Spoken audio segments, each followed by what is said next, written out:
Bonjour à tous et bienvenue dans le 18h de Télé Nantes. Merci d'être avec nous. Voilà, et puis on va jouer aussi dans ce 18h aujourd'hui, Annelise, avec vos invités. On va même jouer au féminin, puisqu'on reçoit deux femmes de Loire-Atlantique qui ont en commun d'avoir créé des jeux inventifs et promis à un beau succès. Elles seront avec nous en plateau avec leurs jeux évidemment à nous montrer. Et en reportage aussi, vous verrez une autre créatrice de jeux à Saint-Nazaire cette fois. Nous, on a rencontré une autre femme encore, c'est Karine Minidré. Elle est nazérienne, elle a monté sa boîte à jouer comme elle l'appelle, ça s'appelle le Joker. Et elle a créé récemment aussi un jeu citoyen, qui veut aussi être un jeu de rôle. Ça s'appelle Cité OK. Ça lui a valu une récompense, un Audacity Award, récemment aussi à Saint-Nazaire. Et Benoît Balti, notre journaliste, a assisté à une démonstration de ce jeu. On regarde. On va prendre une situation sur le civisme. Vous savez que des fois, toutes les situations touchent un peu la notion de civisme, mais là en particulier. Alors, je choisis une situation au hasard et je vous dis, une vieille dame revient du marché avec ses courses.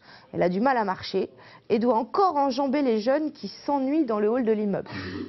Cité OK, c'est un jeu de médiation qui a été conçu au départ sur une commande de la ville de Saint-Nazaire, du service médiation tranquillité publique. Donc c'est un jeu qui va aborder toutes les questions de citoyenneté et de civisme. Voilà. Soyez pas timide. Alors, je vous rappelle simplement en fait que ces personnages, vous allez les accompagner. Voilà, donc on va mettre en scène des personnages un peu caricaturaux dans des situations de la vie courante, des situations un peu conflictuelles, d'incivilité, de nuisances, de problèmes de voisinage, etc. Chaque joueur va être caché un peu derrière un mur de briques et le but du jeu, c'est de déconstruire son mur pour construire le quartier, la ville idéale. Marie, elle fait partie de ces jeunes qui sont en train de roupiller tranquillement dans le hall de l'immeuble. Alors comment elle se sent, Marie, elle? Marie, elle se sent sûre d'elle, en fait, parce que elle fait rien de mal pour elle. Donc Patrick, lui, il rentre du travail, il a bossé de nuit cette semaine, là. Il rentre du boulot, il peut pas passer, il y a des jeunes partout. Comment il se sent, du coup, Patrick? Il se sent d'abord en colère parce que du coup, les jeunes qui parlent, ça l'empêche de dormir.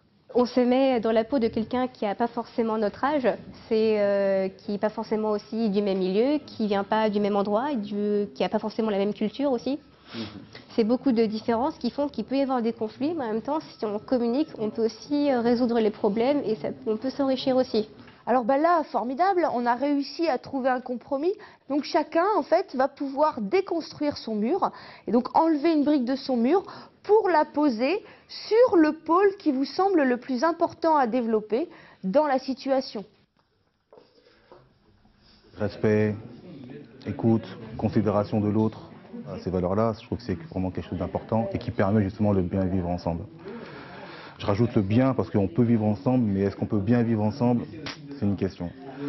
Donc ce jeu permet en tout cas de réfléchir, de se poser des questions soi-même pour justement après éventuellement prendre un peu plus de recul sur des situations et mieux les aborder. Voilà, Cité OK, un jeu citoyen, un jeu aussi grandeur nature. Donc c'est vrai qu'on n'est pas dans la même catégorie que vos jeux. Pour information, il faut savoir que la société de transport de Saint-Nazaire, la Stran, a mis à disposition un bus itinérant qui permet d'aller justement essayer ce jeu dans les quartiers de Saint-Nazaire aussi pour résoudre éventuellement des conflits de voisinage.